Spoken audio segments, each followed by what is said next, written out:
Okay. Good evening, everyone. Welcome. I want to welcome all my friends, my readers, people who have supported me throughout the year. I want to thank you for all of this. And today is such a special day for us, celebrating Juneteenth, even though it's not until Friday, but we'll do it today because Friday we are closed. So today is the day we're going to celebrate it here in the library. Some special news on Friday, as you all might know, President Obama will be opening his presidential center on the 19th in Chicago. That's really good news for us. And also, what else is happening today? Juneteenth was signed into effect as a federal holiday by President Biden in 2021. Tonight we have six readers, and our special guest speaker is AJ Woodson. AJ is an author. He's also the president of Black newspaper, Black Westchester News with a Black point of view. So please help me welcome AJ Woodson. Let me hear. Unmute. Okay. Welcome. Thank you. And it's editor. I'm the editor-in-chief of Black Westchester, not the Okay. president. Editor. Co-owner and editor-in-chief, yes. Okay. It's all yours, AJ. Oh, I'm going first. Yes. Oh, okay. Did not know that. Hold on. So I wrote a couple of notes real quick, talking about the importance of Juneteenth in Westchester County. Juneteenth is more than a celebration of freedom.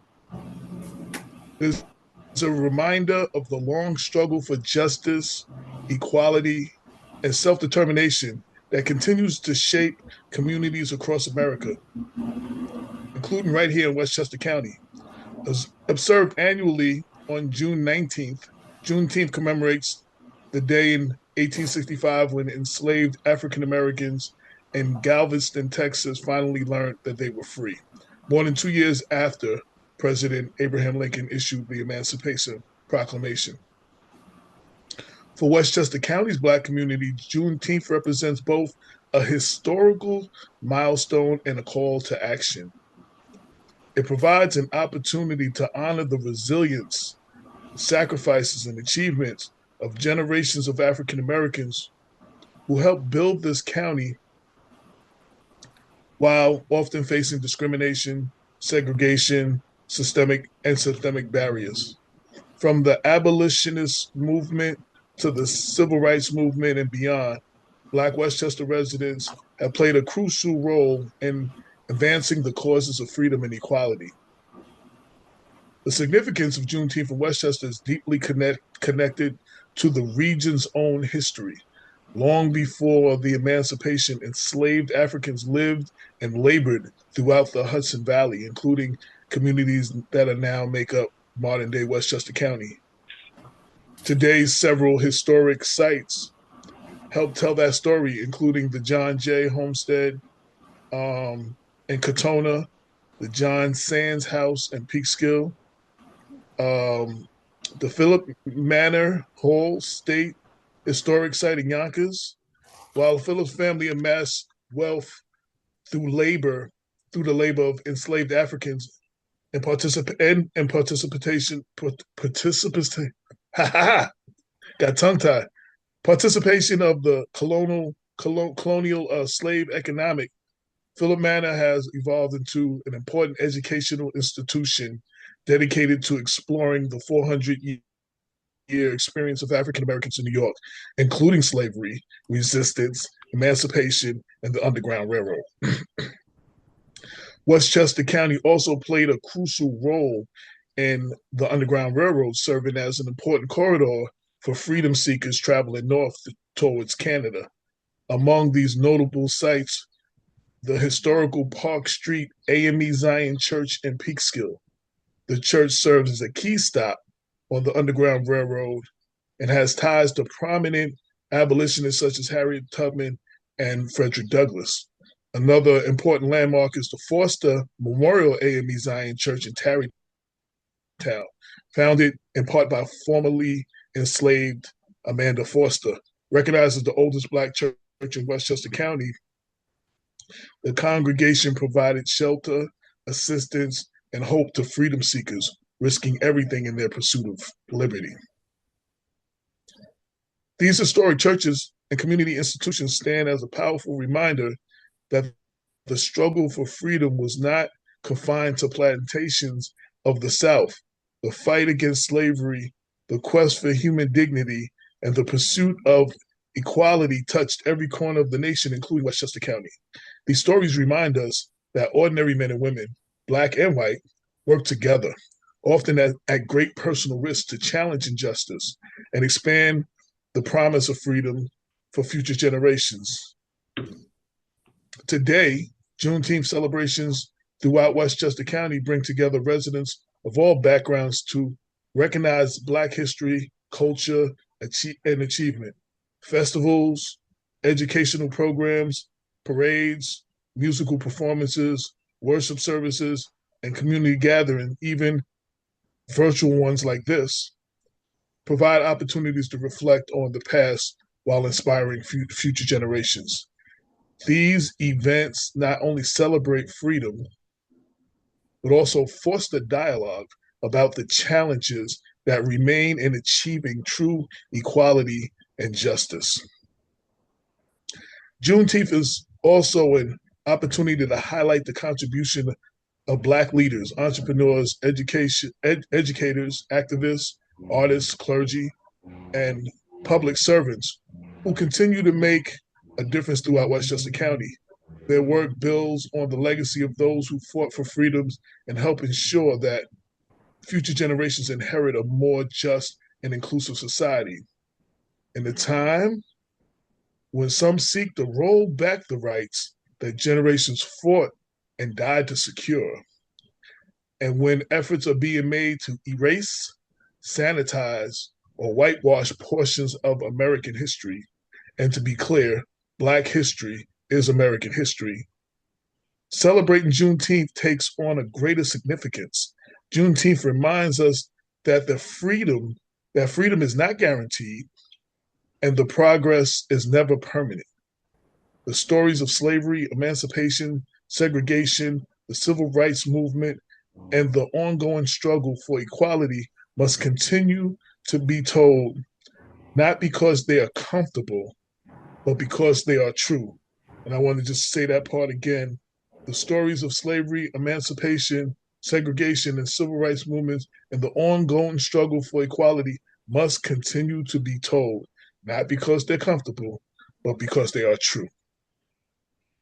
Honoring Juneteenth is about more than commemorating the past. It's about defending the truth, protecting the gains won through sacrifice, and ensuring future generations understand both the pain and the perseverance that helped shape this nation. As we celebrate Juneteenth, we must remember that freedom is not merely the absence of slavery. It's the presence of an opportunity, dignity, equality, and justice. While significant progress has been made since 1865, the work of building stronger communities and addressing persistent disparities continues. Juneteenth reminds us that the pursuit of freedom is an ongoing journey requiring vigilance, commitment, and collective action. For Westchester County, Juneteenth is both a celebration and a reflection.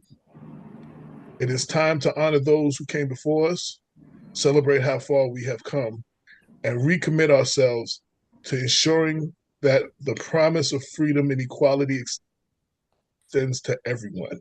In doing so, we not only preserve history, we help shape a better future for generations to come. That's it. Thank you so much, AJ. And if you have any questions for AJ, let's wait till the end of the event, and then you will be on till the end. Yeah, I'm not going anywhere. Okay. That's good. We'll keep you here. Okay. Our next reader it's Michael Eddy. He is going to be reading or presenting something that I'll let him tell you about. I don't want to go into it because I might ruin it. So, Michael, if you're here, please Okay, show us yes. or tell us what you have to say. Absolutely. Thank you, Mr. Woodson, for your reading, and it's good to be here with everyone. I want to share with you all. I'm an educator, and I just got back from Tulsa, Oklahoma, Black Wall Street.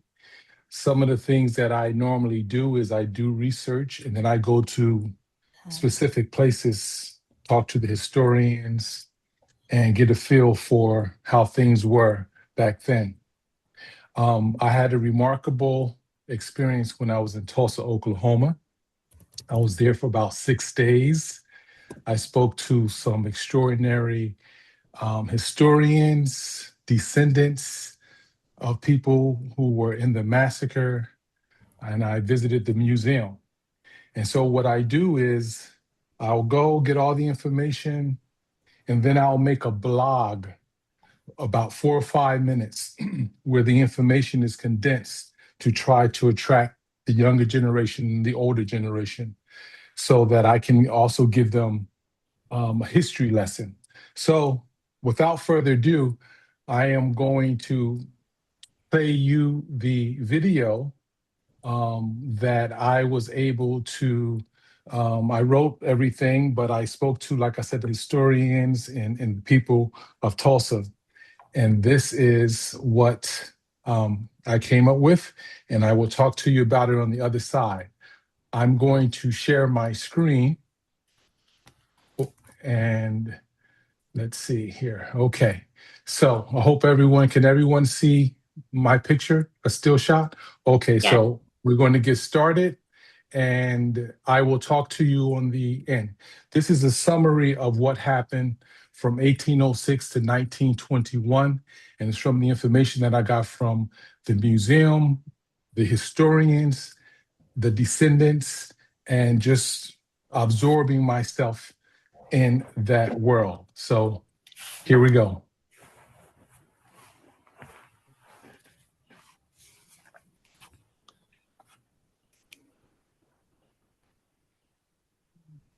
We can't hear it. Okay, 1 second. Okay, great. Okay, so let me, I think I know what's wrong. I'm sorry, guys. The technical difficulties, guys can hear it. You may have to come back to me 1 second. That happens with the technology. I know. Share. Let me see. Okay. 1 second. Documents. Okay. Okay. The optimize video. This should do it. It should do it. So let me read. Okay. Here we go. Try again. Take two. Okay. All right. Let's go. Here and share. Technical difficulties. Come on. No. All right. 1 second. Here we go. Share here. Copy. Optimize. Here we go. And okay. The white race has committed some of the worst crimes in history, but has convinced the world that Black people are a threat. They say we are lazy. Even after 250 years of free labor, building this country and making it the wealthiest nation known to man. In 1863, after the Emancipation Proclamation, newly freed African Americans were granted limited rights and found themselves at the mercy of unruly white mobs who lynched, intimidated, terrorized, and used violence against them. Formerly enslaved people with little or no resources who could not be part of the exodus out of the South were liable to be killed and treated unfairly under the black codes, peonage, Jim Crow laws, and a vast array of federal, state, local policies and judicial rulings. This systemic racism exists to prevent African Americans from building wealth, gaining education, or exercising political power. When we build our own wealth, they get mad. When we are educated, they get mad. When we have political influence, they get mad. Recently, they dismantled the Civil Rights Bill and passed legislation that sustains white supremacy. Despite these huge obstacles, history shows that African Americans, even when treated unfairly, rise above. I am here in Greenwood District, known as Black Wall Street. A man named O.W. Gurley was a real estate developer and entrepreneur. In 1906, he started the first business on Greenwood Avenue, a grocery store.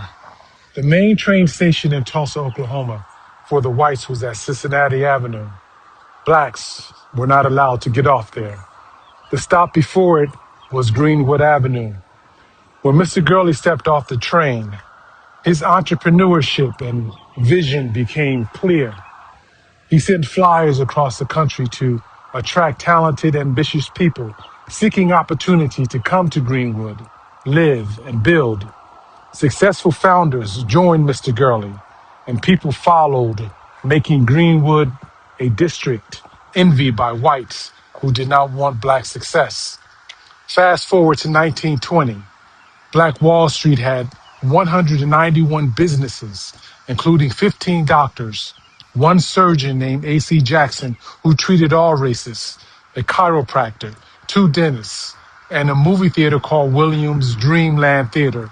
They even had their own black police force. Envy, racism, land greed, and white supremacy fueled the attack on May 31st, 1921, known as the Tulsa Race Massacre. For 2 days, between 100 and 300 people believed to have been killed, with hundreds wounded, displaced by white mobs, including the Ku Klux Klan. They attacked, looted, set fires, massacred and destroyed property in Greenwood. Martial law gave whites the license to kill and destroy with immunity. By air, they used government planes to drop Molotov cocktails, marking the first time a country dropped bombs on its own people. Stories from whites often blame a young black man named Dick Rowland, 19 years old, who was in the elevator with a 17-year-old girl named Sarah Page in downtown Tulsa. He shone shoes at the location, and she was an elevator operator. The Tulsa Tribune, a racist paper, claimed Page was startled when Rowland bumped into or brushed up against her, leading to accusations of rape. Blacks were blamed for the massacre, which they called a riot, a Negro uprising. Insurance claims for black Tulsans were denied. No accountability. Ignorance of the past lets others shape or lie about history. African Americans' history, which is America's history, reveals the atrocities committed by those who look like them. This is one of the main reasons why they do not want black history to be taught. It speaks to the history of America. Mhm. Okay. Can you all hear me? Yes. Okay, great. So my experience, like I said, I read about Black Wall Street, but going there physically to speak to the people who were there and getting all the information, spending a lot of time at the museum, I really was able to see and feel the extraordinary place that it was, and how the people there are just really trying to get back to where they were. The attorney, the last person of the Tulsa massacre, she just passed not too long ago. She was 111 years old. Um, Her attorney was at one of the events that I went to, and I'm going to say this last story, and then we're going to move on. But he is an attorney, and he's from Tulsa, Oklahoma. And he said that when he was a junior in college, one of his professors was talking about the massacres that happened in Tulsa, Oklahoma. He said, "No, I'm from Tulsa. That didn't happen." My point is, there was a lot of people who grew up during that time right where it happened and had no idea that it went on. It's just one of those stories. It's one of many thriving places and communities where African Americans were thriving, although they had a lot of discrimination against them. We all know about Redwood, I mean, in Florida, but there, so it was just one of many communities that was doing extremely well. And obviously, we all need to know about it. So I do these videos to introduce it to the young generation who has no idea in terms of what was happening. That's it. Thank you, Michael. That was so refreshing and educational. I think this should be put out there, and we should really acknowledge that and make note of this. And our next reader is Jimin Ham, and she'll be reading "Forgive Me Not" by Jennifer Baker. Thank Jimin, you. Thank you so much, Claudette. And I really that was a very moving video and speech that we've already heard all this information. So I thought I would only have just 5 minutes, but Claudette told me that I would have a little bit more time. My name is Jimin. I was born in Korea. I came here when I was 4, and my husband is African American and South Asian, and I have 2 daughters who are Blasian. And so I feel particularly moved. Um, so I wanted to read, as I was going to read from Jennifer Baker's Forgive Me Not. I'm a writer, and I thought tonight I would spotlight some other African American writers. We're hearing from many writers tonight, but I thought I would also shine a little light on those writing right now. Um, and so I'm going to read a little bit from Jennifer's book. Jennifer Baker is just an incredible writer, literary citizen, does a lot, has a podcast, does so much work elevating other writers and people everywhere. This is a young adult novel, and it's a little bit dystopian, a little bit like Hunger Games, and it's about a time period in the future when people decide what kind of punishment you're going to get. So in this case, her family and this community is deciding what happens when she was in a car accident that accidentally killed her younger sister. Um, so I just want to read a little bit from that, and then if we have time, I want to share a few other books as well. So this is Jennifer Baker's. This is Violetta, who it's from her point of view. The air feels heavier right after sentencing. It makes me drag my feet on the rocky path from the sentencing building to the girls' main facility. I also want to say this book was published in 2023, but it has particular resonance right now with the detention concentration centers that I think are all over the country too. Okay. It makes me drag my feet on the rocky path from the sentencing building to the girls' main facility. The girls' and boys' detention centers are like a row of broken teeth. Spirals of wire glint on top of the gates, sealing us in. On the left is the girls' center. Past these gates and security mounts sits the boys' facility, larger and just as dreadful. Both facilities have athletic fields and sheds where inmates can garden year-round. The visitors' parking lot is practically 2 city blocks away from the girls' detention center, but it's visible from our athletic field. The staff parking lot is closer to the boys' field. I can already see guards arriving in pairs for their shifts. With their uniforms draped over their shoulders, they walk by inmates without a word or glance. Must be nice to know you can clock out of a place like this. We barely ever see or hear anyone on the boys' side, not until days like today, when the boys are also in lines, waiting for judgment. We all exit sentencing after learning if we're forgiven, doing time upstate, or doing trials. Then we split up to deal with whatever else is scheduled for us that day. Piedmont facility is in a part of Queens I'd never been to before. Someone said we could be an island, a forgotten one. That's exactly how it feels. Endless roads and patchy fields, oak and maple trees. The little neck bay divides us from the residential neighborhoods. From my cell, the trees are so far away, I can only dream of touching them. So I hope if you haven't read it already that you will pick up this. And I also wanted to mention Demisty de Ballinger. She is a professor up in Massachusetts. She's got a couple of novels. Um, this one is called New to Liberty, and this one is called Daughters. All daughters are awesome everywhere. And she has a pair of twin daughters. So I thought I would just read a page from this one too.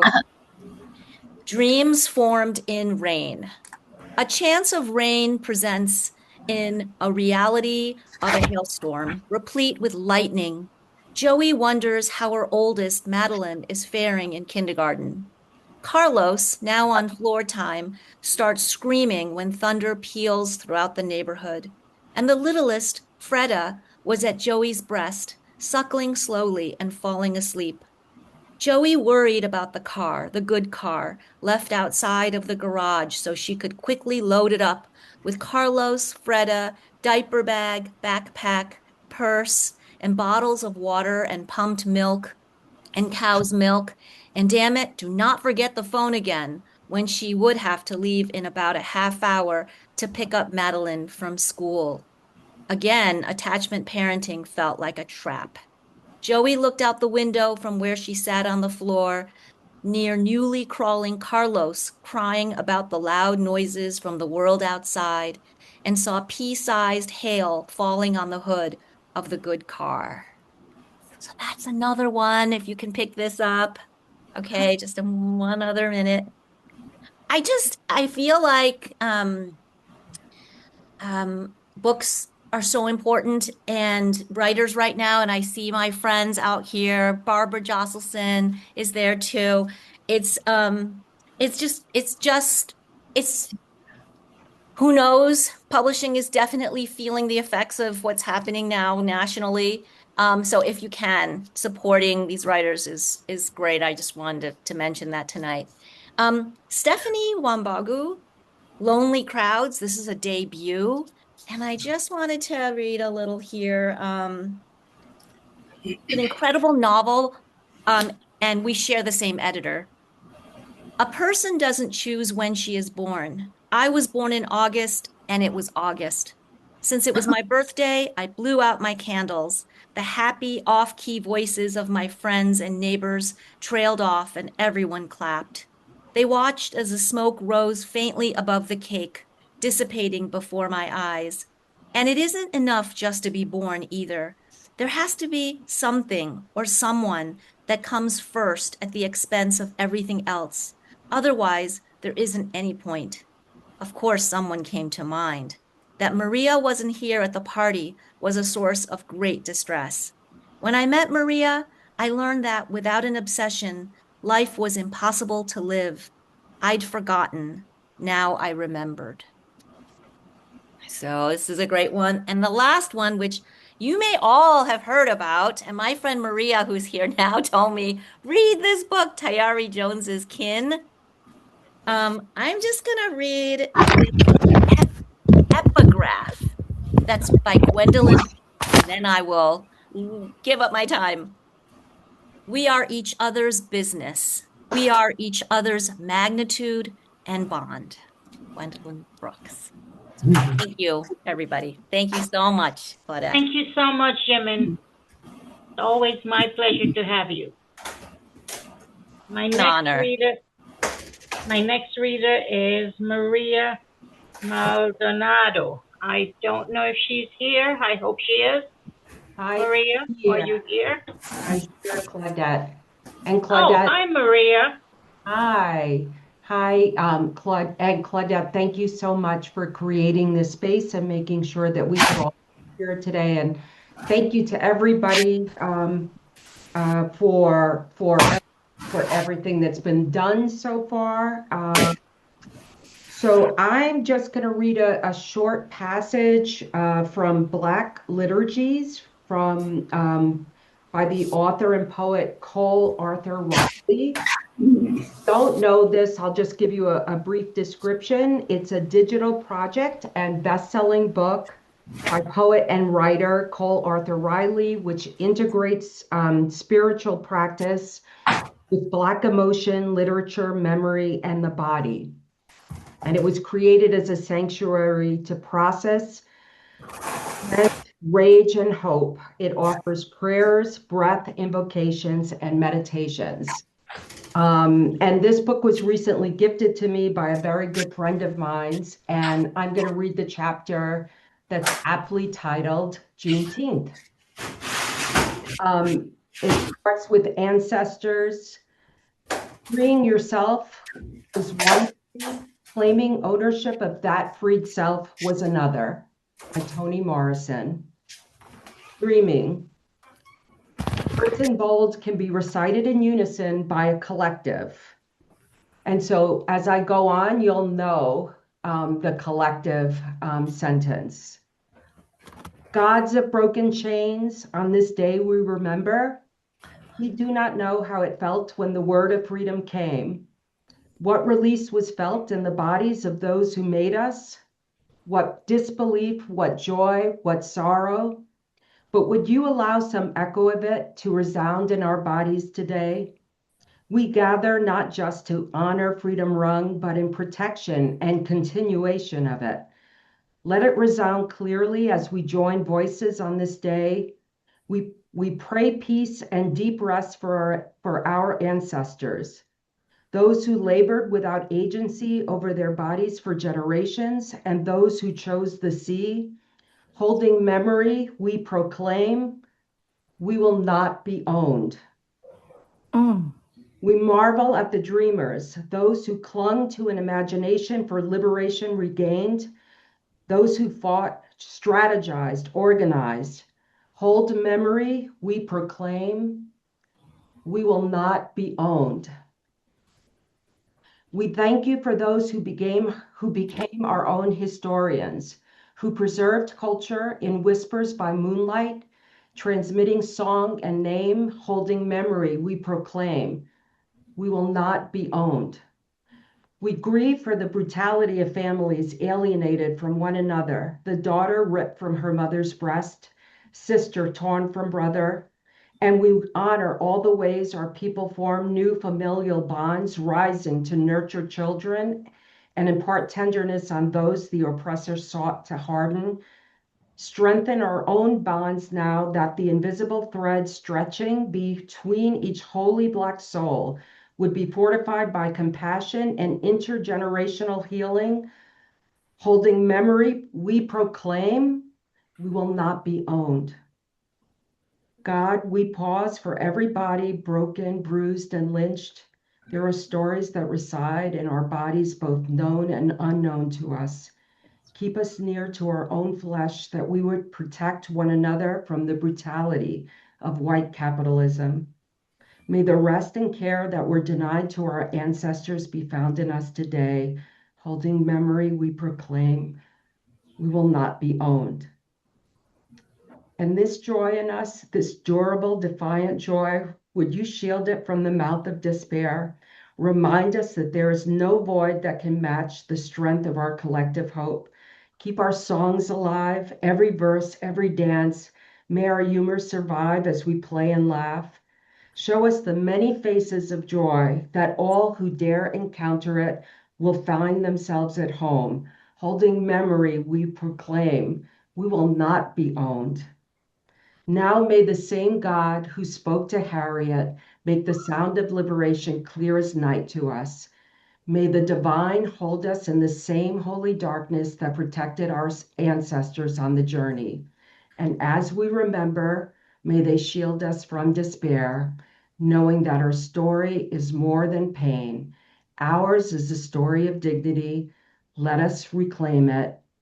I say, inhale, liberation is ours. Exhale, God, teach me the sound of freedom.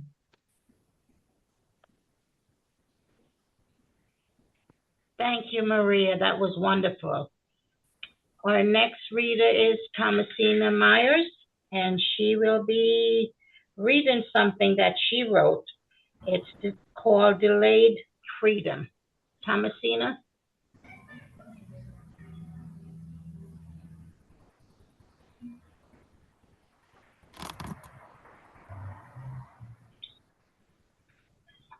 Thomasina, I can't hear you. Unmute yourself. Thomasina. Okay. I didn't know I was muted. Okay, I'm So saying, start over. okay, good evening, everyone, and I'm going to get through this regardless of my raspy throat. So I will read carefully. This is, as Claudette said, Delayed Freedom Reflections on Juneteenth. And I am having goose flesh right now because what I just heard that Maria read, you'll see, I think, in a little while, why I feel this goose flesh, and it's ancestors. This is a micro essay that is, excuse me, I see as I wrote it, it's ready to be expanded. It's dedicated to Native Texan Vivian Ayers Allen, who in the mid 1980s first shared the meaning and joy of Juneteenth with me.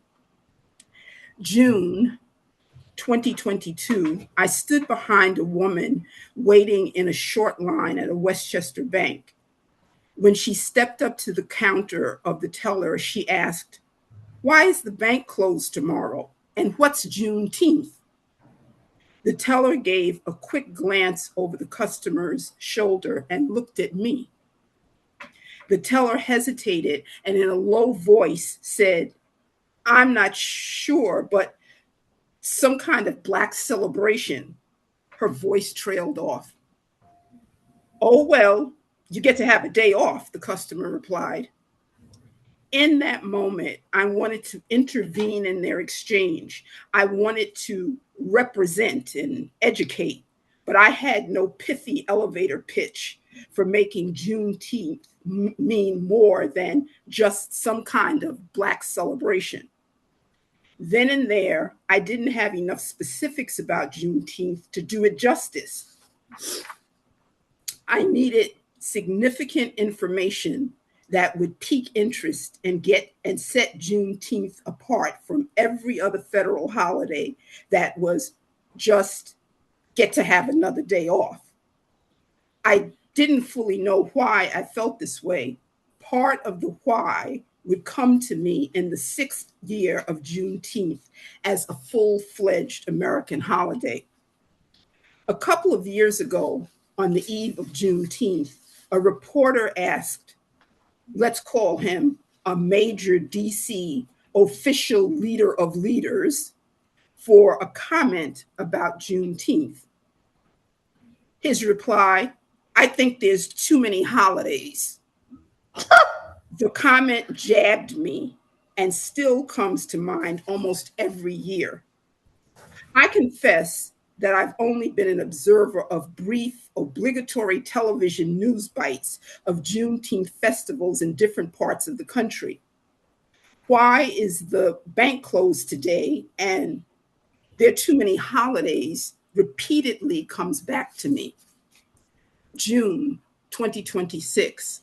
This year led me to a deeper reading about how the process of getting the long, I'm sorry, let me start again.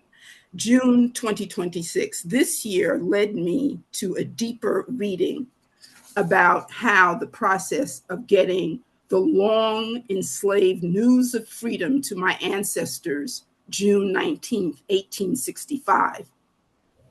The freedom word came formally and informally from official government representatives, finally making their way to country plantations and farms over 2.5 years after President Lincoln sent out his official Emancipation Proclamation.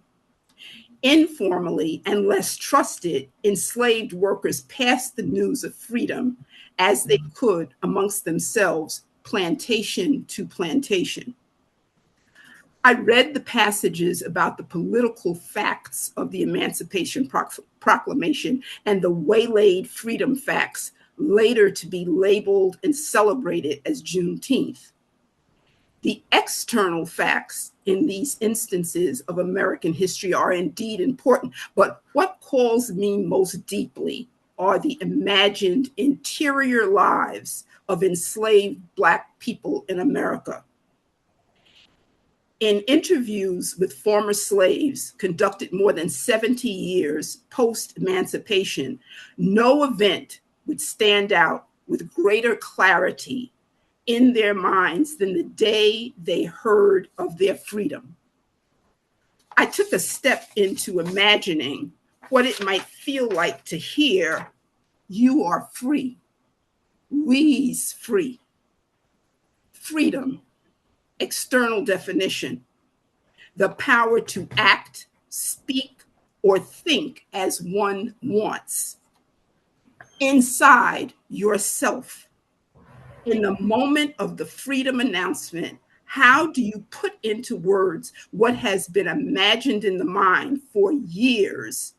Myriad images of loved ones lost, separated from you, a barrage of emotions cascading to the heart.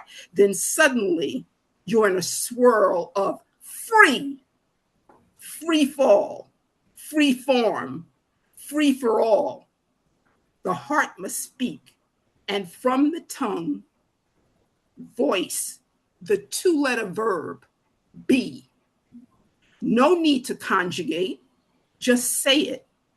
So quietly, only you can hear it. I be free, we be free. Wow, Thomasina, that was powerful. Thank you so much. Our next reader is Alice Jones Nelson, and she'll be reading Willie Green's Blue by Stanley Richardson and In the Beginning by Gordon Nelson. Alice?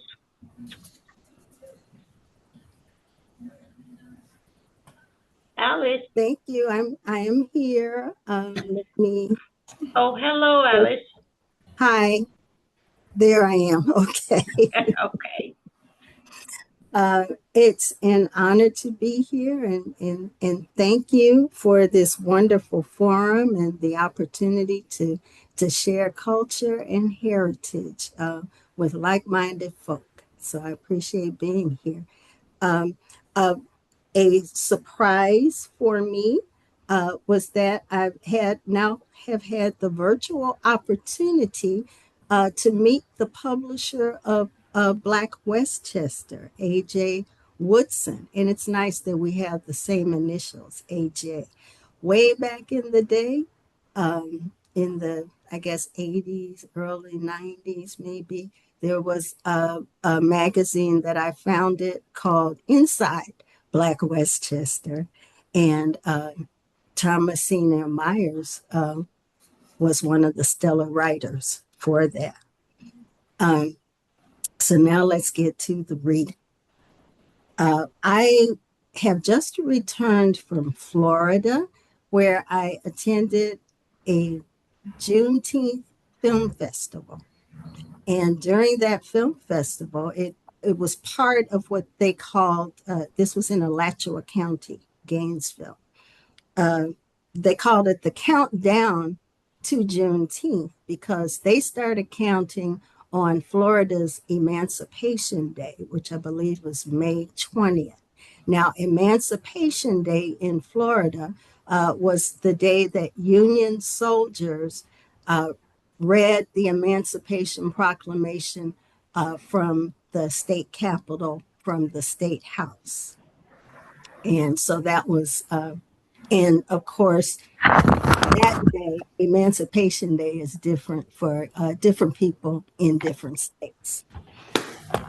While I was at this festival, not only were there independent films, but there was poetry and there was music.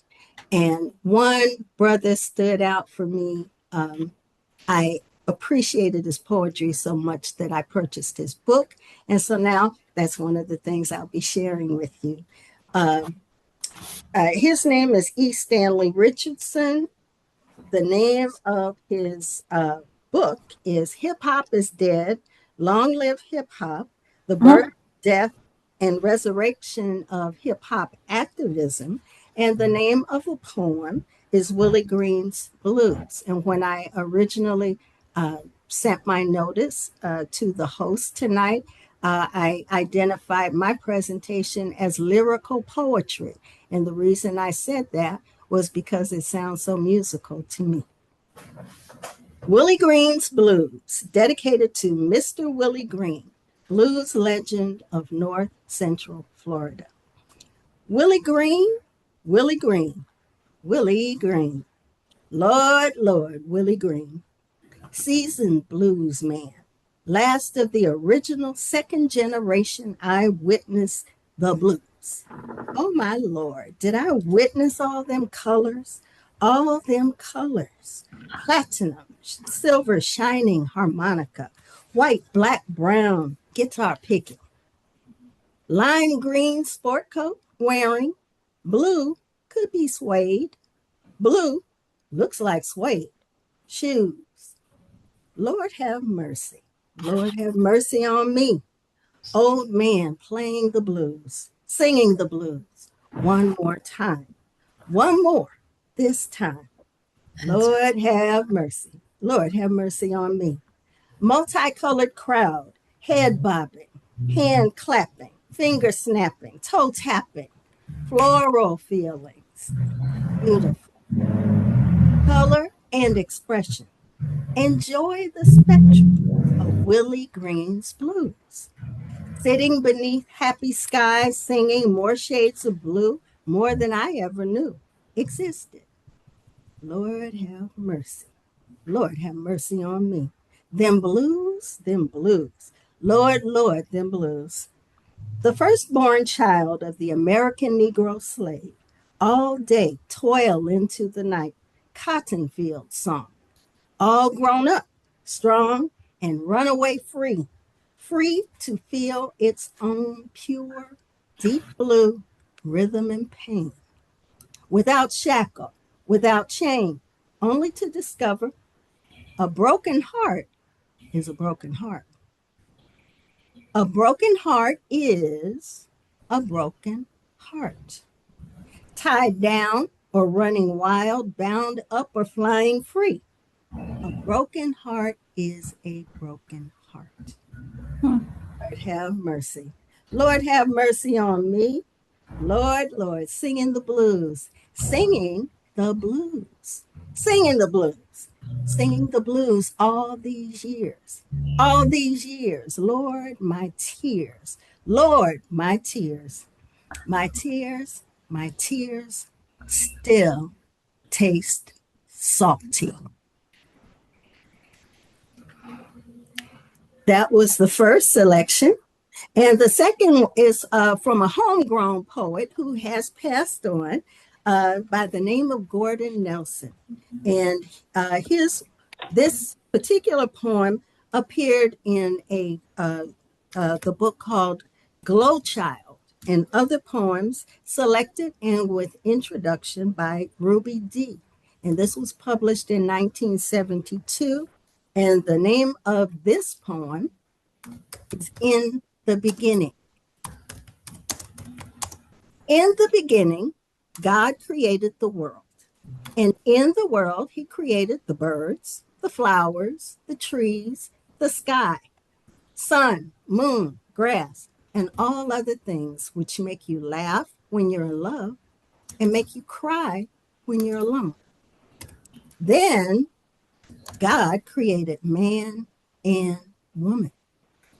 When they met, man brought his strength, speed, Woman brought softness, gentleness. God brought wisdom. They all sat down on the damp, sweet grass and talked and communicated and loved until a snake appeared, slithered up and wiggled down and thought evil thoughts. Snake brought his radio tuned to WWRL, turned up to full volume. Snake dressed up in snakeskin suit, alligator shoes, iridescent bow tie, and applejack leather. Man and woman turned inside out, dug this turned inside out music. Snake said, dig it. And they dug it. Snake said, let's party, baby. And they partied. And they partied. And they partied. And they partied. 40 days and 40 nights after God created the world and God created man and woman woman were still partying. Man brought strength, speed, dope, pork chops, beer. Woman brought softness, gentleness, potato salad, greens. Man was dressing fly. Woman was dressing fly. Mini skirts and high-heeled boots. Snake brought his radio tuned to WWRL, turned all the way up to full volume. Snake said, let's party. They said, yeah, we partying. And they partied and partied and they partied and they partied to this very day. I'm digging it, brother.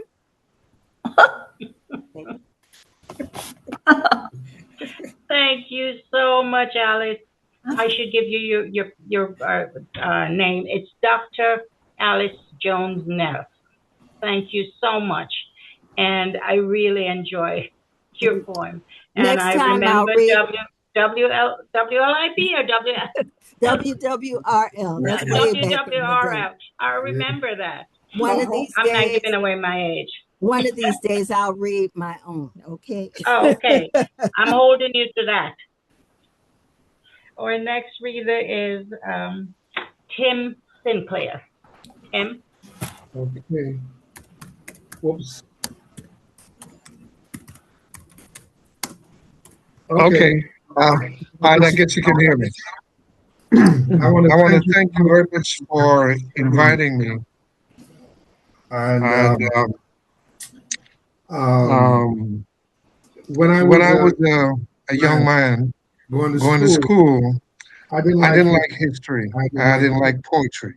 I I was in science and the experimentation of chemistry and all that and fun stuff.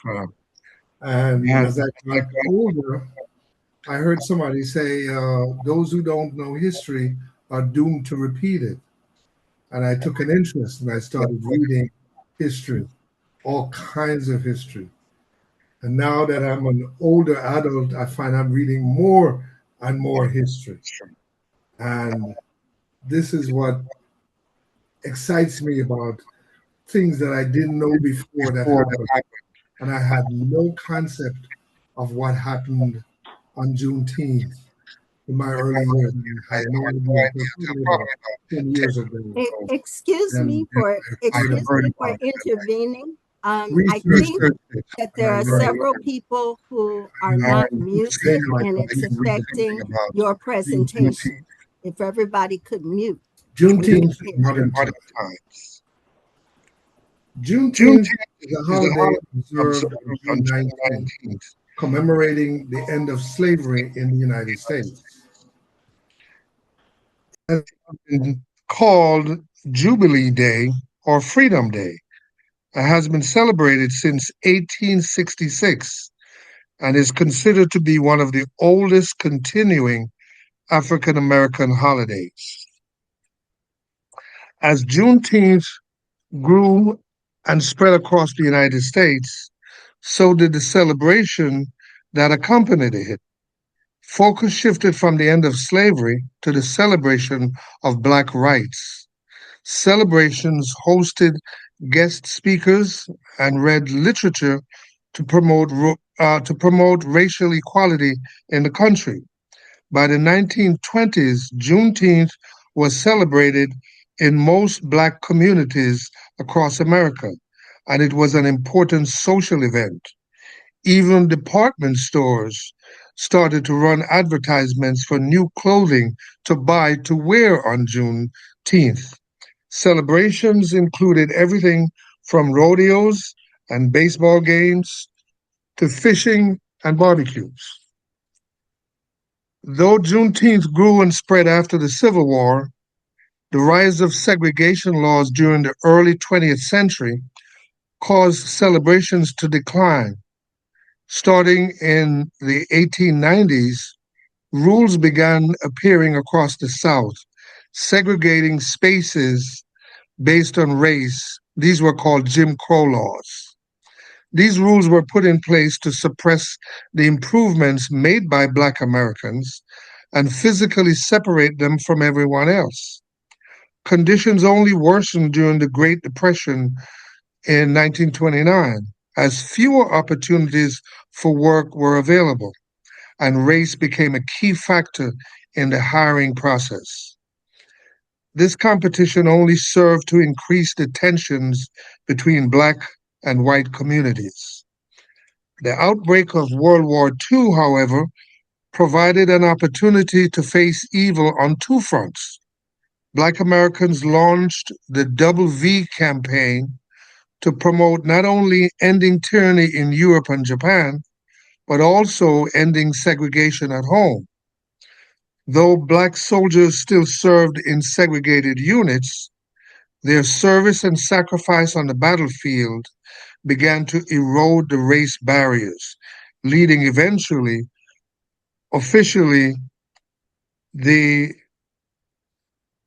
the ending of racial segregation in military units in 1948. Though Black soldiers defeated tyranny overseas and in the armed forces, winning at home was an even harder struggle. Juneteenth rose in popularity across the nation in the 1950s and the 1960s with the height of the civil rights movement. Black communities adopted the traditions of past celebrations and continue to expand on them. During this resurgence, many Black Americans began viewing Juneteenth as a second day of independence and pushed to make it a national holiday. Many Black communities didn't view July 4th as a celebration of their freedom, and Juneteenth provided an opportunity to celebrate the end of slavery and newly gained civil rights protections during the 1960s. Texas was the first state to officially recognize Juneteenth as a holiday, starting in 1972. With this breakthrough, more states began adopting Juneteenth as an official holiday. Juneteenth has continued to grow with the emergence of the Black Lives Matter movement in the 21st century. In the wake of George Floyd's murder by police officers on May 25th, 2020, Juneteenth celebrations took on a new intensity and gained broader cultural significance. The organizers affiliated with the Black Lives Matter movement launched a petition to make Juneteenth a national holiday. Following Floyd's murder, activists used Juneteenth celebrations to amplify their calls for federal recognition, demand reparations for slavery, and a push for sweeping reforms in racial justice and policing. Juneteenth became a focal point for collective action. On June 17th, 2021, President Joe Biden signed legislation to make Juneteenth a federal holiday. President Biden made remarks at the signing.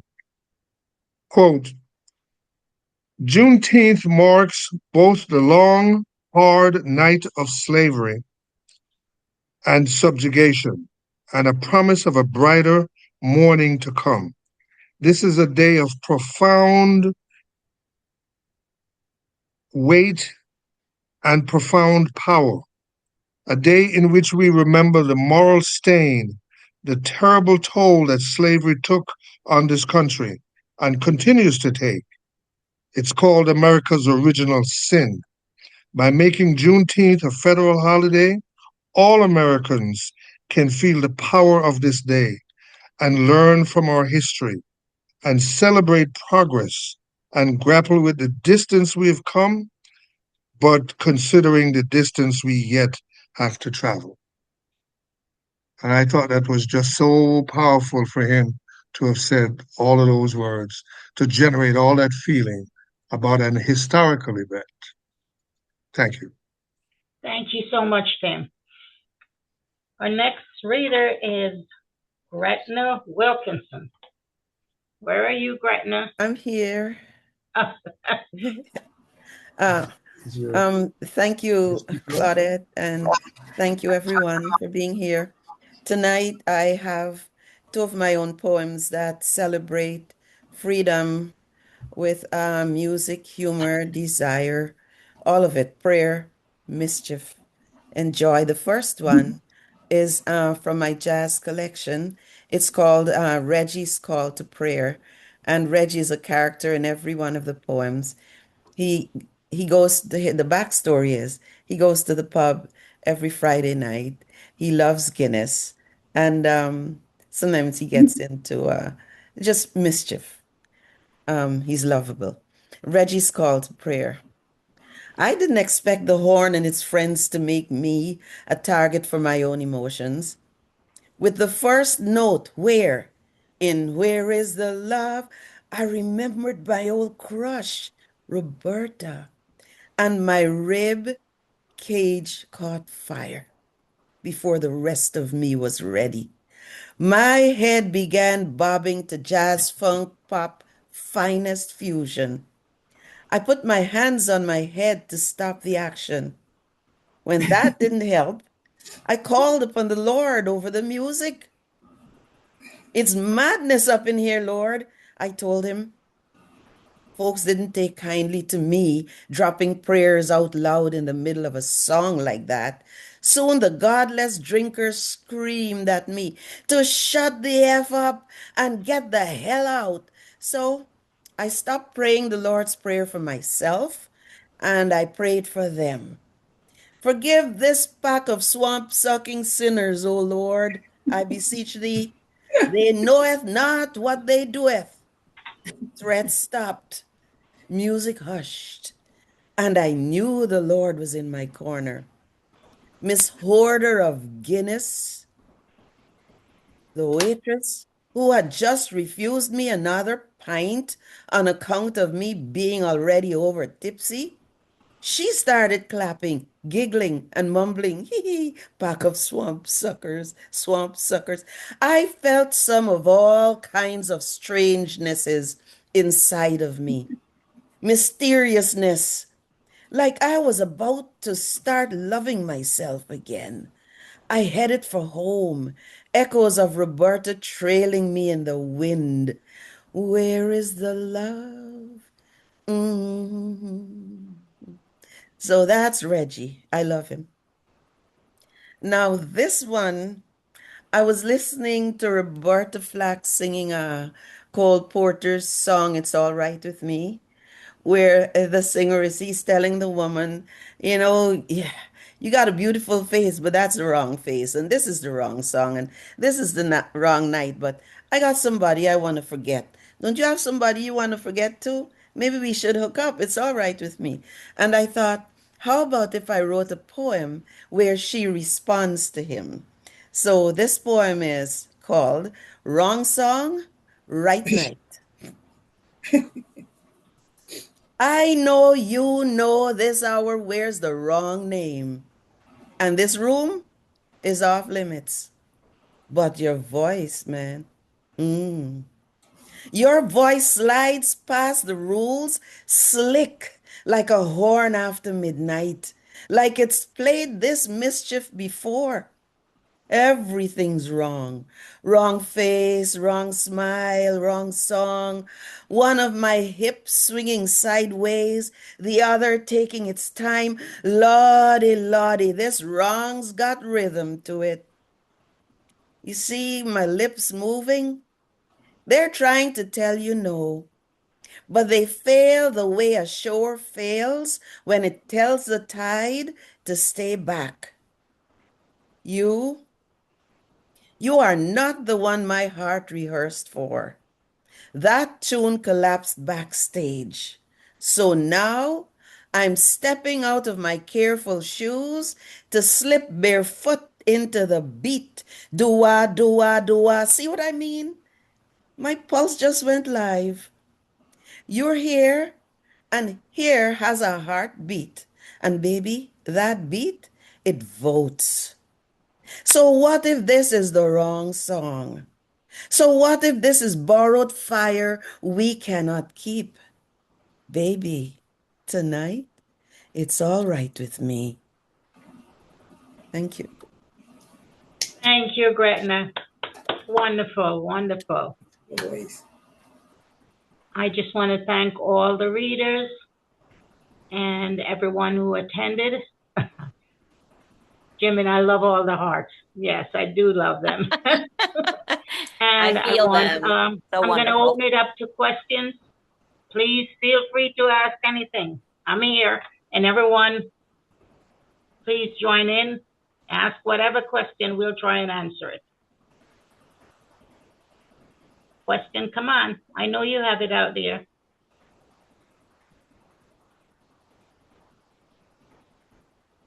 Can I ask a question, Claudette, of you? Because you're our wonderful host. Maybe you could talk a little bit about your feelings and thoughts on this.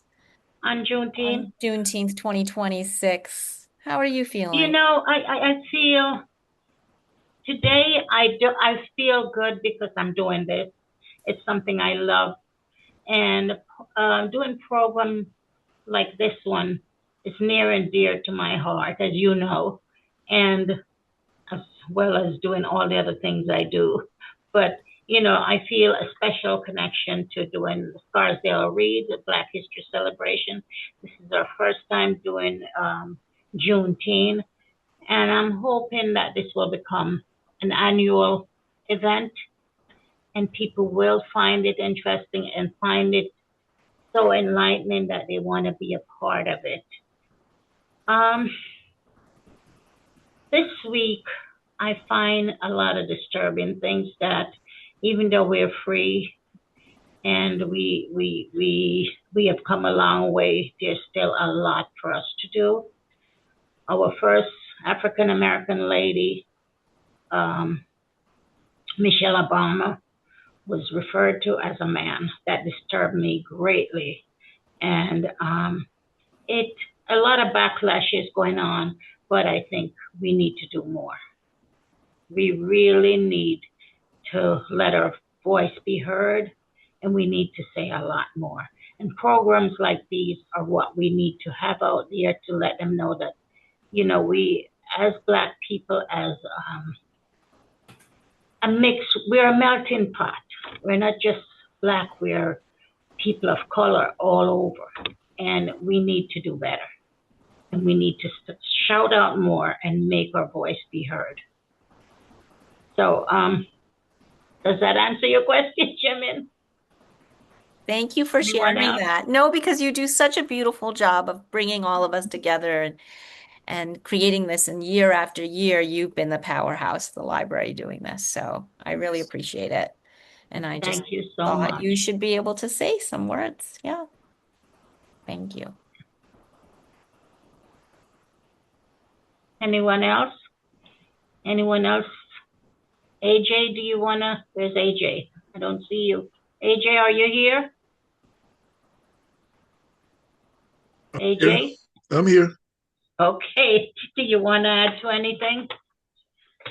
No, I thank you for continuing to do this and inviting me to speak. And I hope, what I said resonated for some of the people and they felt what I had to say. And um, congratulate you for doing this.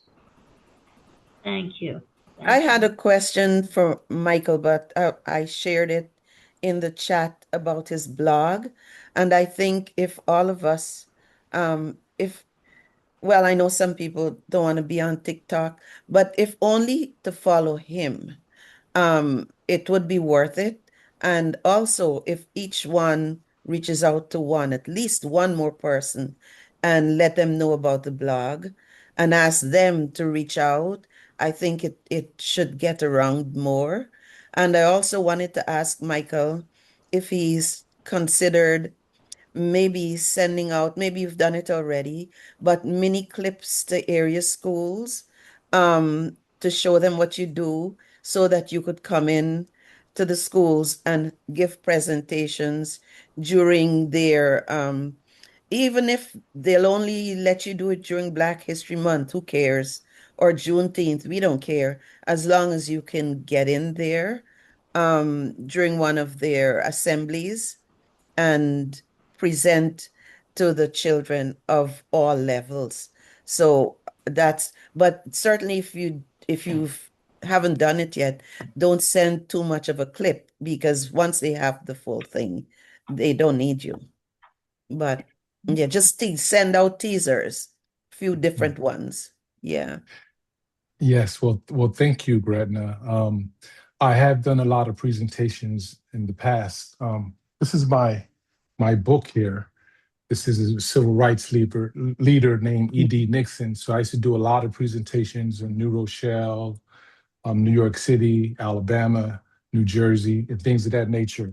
What I'm doing with the clip that I share with you all, I have about 3 or 4, so I'm going to have maybe about like 10 to 12. They are micro lessons to help educate. But I will be looking at. I mean, I will be reaching out to the school system for me to be able to present this. And if anybody's interested, I can send you some of the clips I already have. I have mixed feelings about TikTok because of who owns it, but because of the people who sees it and all the people who are getting information is a platform that is important because there are a lot of people there who are about, making positive change. So, but I do hope, or if anyone works in the school system, you can always reach out to me. I can share some of the things that I do in terms of speaking to kids about history. So, and I do presentations. So in the future, if anybody want for me to do any kind of presentation, it could be by Zoom or whatever, or even in person.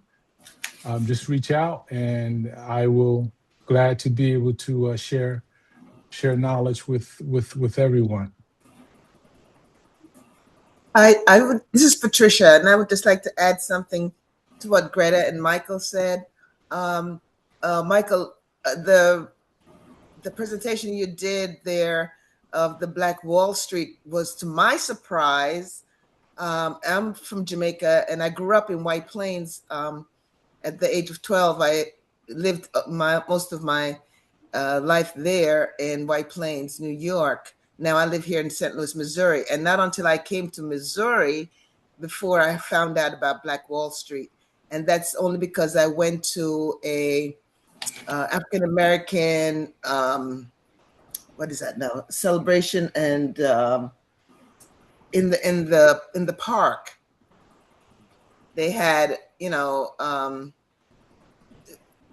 different Africans come in from even around the world and sell garments and things like that. So it was a celebration, and I was just walking through the different booths and things, and I saw this Black Wall Street, and in the poster it says, with all the men and things like this, a whole lot of distinguished men, the way they were dressed and everything, and it says Black Wall Street. And I said, Black Wall Street? I never heard anything about that before. And so I went back and looked it up. I think, Claudia, do you remember I reached out to you a little bit? Yes, you And did. Right, because I said I'm going to write a report on this and present it to a group at my church. We have a group called Pursuing Racial Justice, and I did it one day, and it was just, I was just taken aback, and it's just so irritating to find out how much, like, the lies that perpetrated that Black people are lazy and they can't do this and they can't do that, and look how much they've done. And every time it's always a burning, a fire start, or a lie that somebody did something, so they have to now destroy everything. So that was really good. And I think, like I said, I didn't know anything about it until now I'm an adult, have two grown children, walking through, a celebration in the park. So the kids in school don't really know or have heard of any of this. So it's good Well, to extend that information while they're in 7th, 8th grade, junior high, high school, somewhere along the line where they're going to be out there, and they need to know exactly and get that encouragement that Blacks can do things. We do stuff. We start things. And now that I live here in St. Louis, I go back to White Plains every so often. And this is one of the books that On the Streets Where We Lived is a pictorial study of African Americans living in White Plains, New York, from the beginning of the 20th century. And it tells how much they grew up together, Blacks and whites, and what efforts the African Americans made in that community. And I'm sure you guys know White Plains for what it is, and it's a small, but it's a very cohesive, I would say, city and things. So I'm really proud about some of the things I've read in this, how we grew up together, and Blacks and whites, children, and also, could you try again? Of course, Siri's listening to everything I say. And that's very encouraging. Also, this was also done through the Slater Center and some other organization. And today the Slater Center is still there, and it's still offering a lot of opportunities for young Black children in the community to work and give them guidance, and there's counselors and things like this, which I was also a part of. So I'm really happy to see that as well. But like I said, it's not everything that our kids need to that's out there for them to get this encouragement that they came from a heritage that is very strong, and we always come back up no matter what the pressures of life might be. We still make it. So anyway, I don't want to keep going, but that's my input on that. So thank you for everything that you guys are doing here. Thanks, Claudette, for inviting us and to hear all of the work that's being done.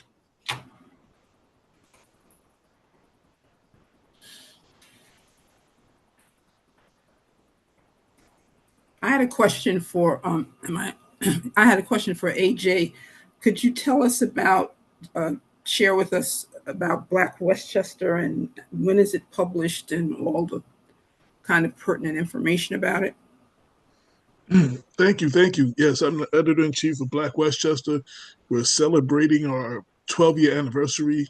It's predominantly an online publication, so blackwestchester.com, but we do have a monthly newspaper that circulates throughout Westchester. And we've been doing it since 2014. We also have a weekly radio show podcast called People Before Politics. We've been doing that every Sunday, 6 to 8, simulcasting live on Facebook, LinkedIn, Twitter, which is X, YouTube, and a few other places.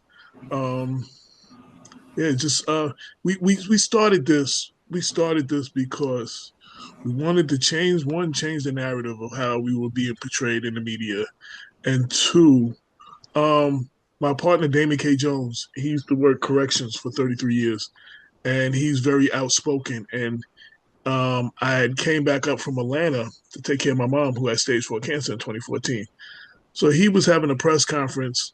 There were 4 black parole officers that went to Ramapo to get an escaped parolee. He wasn't there, and as they left Ramapo, they were pulled over by the police and jerked out the car and held at gunpoint for 45 minutes, even though they had bulletproof vests that said NYS, New York State parole across their chest.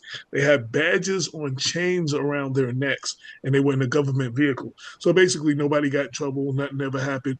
And this day, they were having a press conference announcing their lawsuit. And my partner Damon got tired of, the News 12s of the world only showing clips of the press conferences. So you kind of miss the whole meaning and the message. So he had me videotape it. He gave me the videotape, and I just wrote. I always had a blog.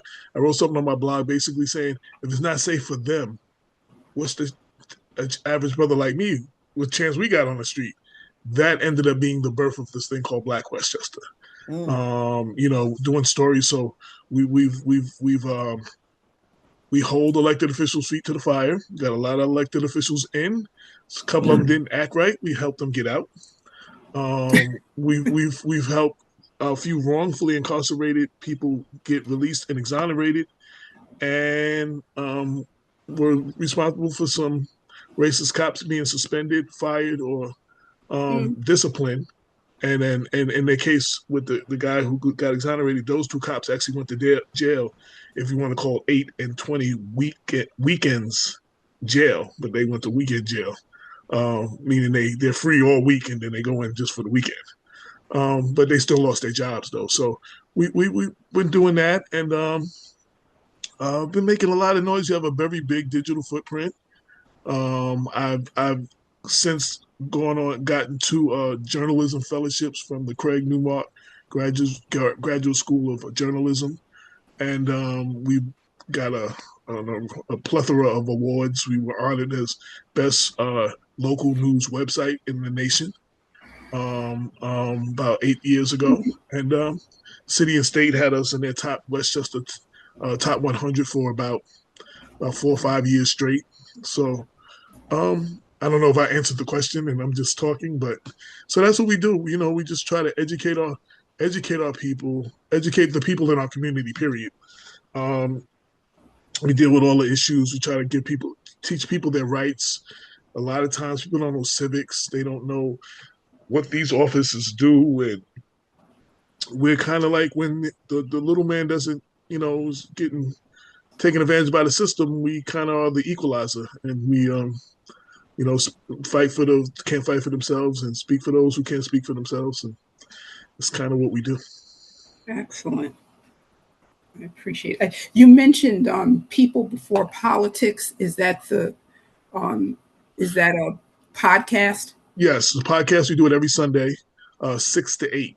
Again, we simulcast on YouTube, Facebook, LinkedIn, and X. We just had this Sunday. So in Mount Vernon, we had the school budget got voted down, and they had to have a revote. And I had the superintendent come on this Sunday.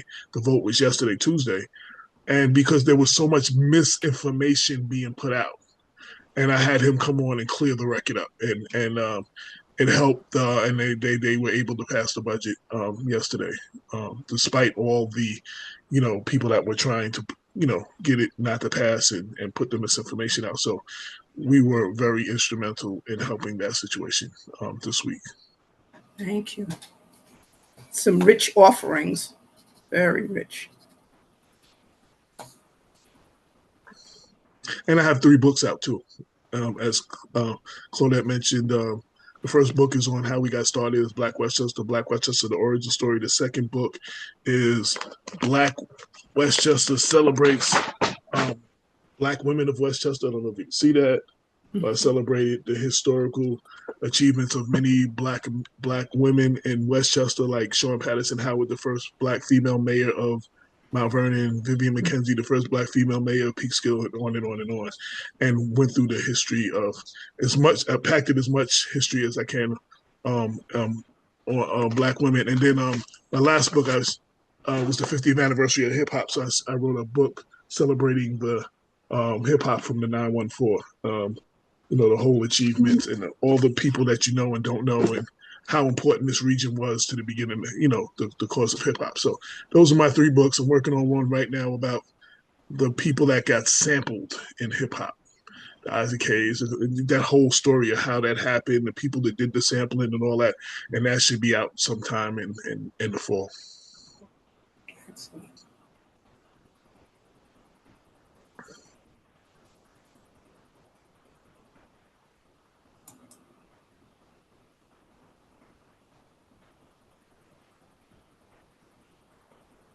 It got quiet after that.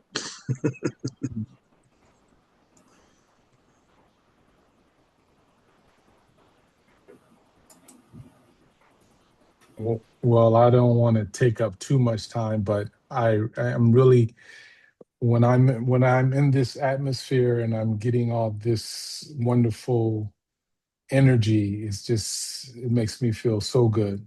And I again thank you for putting this together. Um, it's just really incredible to see all the people around, and it's just really great, to be able to talk about things. To see humanity just coming together is just really wonderful. I want to say one thing about, it's a lot that's going on, and I try to also tell a lot of stories, how black and whites, how we have come together. I'm gonna tell one quick story. In Montgomery, Alabama, I think I said this before, there was a white clergyman who had an all black congregation. His name was Robert Gratz. During the height of the civil rights movement, he knew Dr. King and all the leaders. I've interviewed him many, many, many times.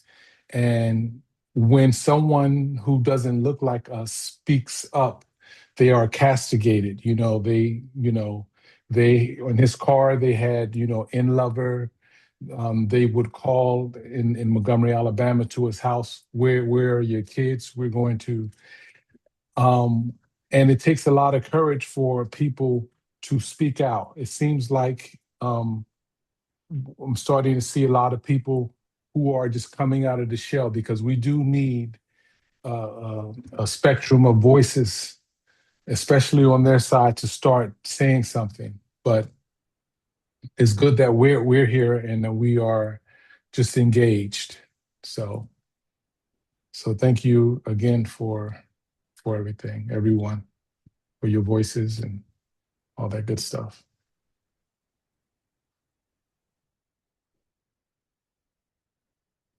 I also want to thank you, Michael, for your presentation. It was a great presentation.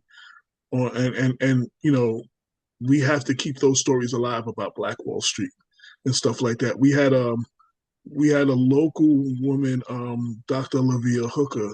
She passed a while back, but she was one of the last. She was one of the survivors of. She was a child um, from Black Wall Street. She lived in Greenberg, and she was one of the survivors, and I got to spend some time with her and pick her brain about the whole situation. Yeah, it's really incredible when you can speak to the descendants, or be there. Another thing, since we're talking, I also have something on the Compensation Emancipation Act. A lot of people do not know that slave owners in the District of Columbia got reparations just before 1863 and 1862. So I have a blog about that to let people know, yes, they did give reparations out to the slave owners, but they did not give reparations to the freely enslaved people. And Black Wall Street, like I said, is just one of many thriving communities that I think when we have an event like this, when the information is shared for all to hear and see, it empowers everyone, because we can debunk what they say in terms of people of color. They can't have a good community. They can't do this. That you'll be surprised. I have a whole lot of things that I'm putting together that will say no. Every time we did something, unfortunately, sometimes it was burnt down. You know what I mean? We're trying to advance.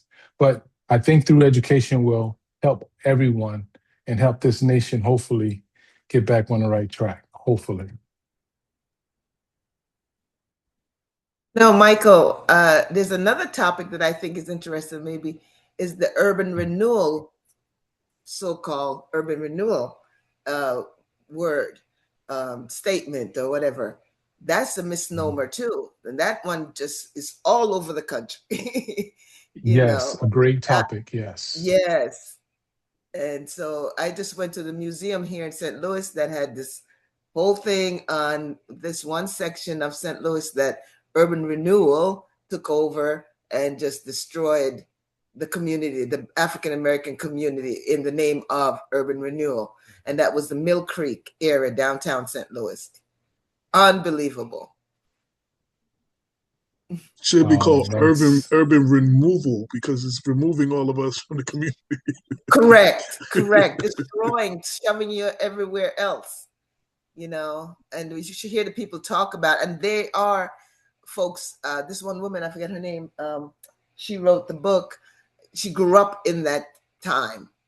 So she's about in her late 60s today. So she could talk much about it. And it was pretty interesting to see this at the History Museum here in St. Louis. Thanks. Wow. Mm-hmm.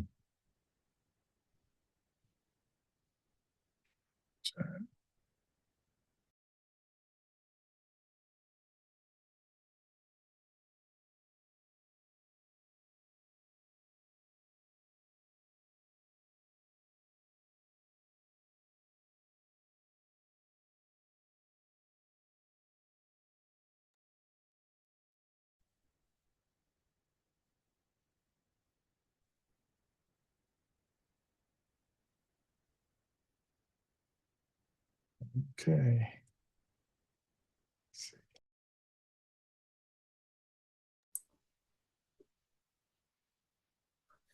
Hey, Claudette. You're muted. You're muted.